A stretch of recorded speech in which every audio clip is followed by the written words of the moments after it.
میرا جا کے پیغام دے دیں جنرل آصم منیر صاحب کو، اور باہر جا کے کہ بتا دیں کہ میرے ساتھ جتنا بھی آپ کریں گے، جو کچھ بھی آپ کر سکتے ہیں کریں۔ اور آپ نے حسان نیازی کو، ان کے بھانجے کا انہوں نے نام لیا، ان کو آپ نے 10 سال سزا سنا دی۔ میرے مزید 2 بھانجے علیمہ خان صاحب کے بیٹوں کو گرفتار کر لیا۔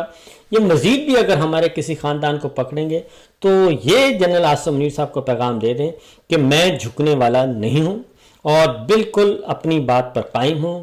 رول آف لا، آئین کی بالادستی، جمہوریت، انسانی حقوق، اس سے ہم پیچھے ہٹیں گے نہیں، اور جس بات پہ ہم قائم ہیں اس پہ قائم رہیں گے۔ یہ عمران خان صاحب نے آصم منیر صاحب کو کہا ہے، اور انہوں نے کہا کہ یہ سمجھتے ہیں کہ شاید ہمیں اس طریقے سے دبا لیں گے، جیسے بشرا بی بی کا انہوں نے ذکر کیا، بشرا بی بی کو بھی اسی لیے تکلیفیں دی جا رہی ہیں کہ یہ مجھے توڑ سکیں۔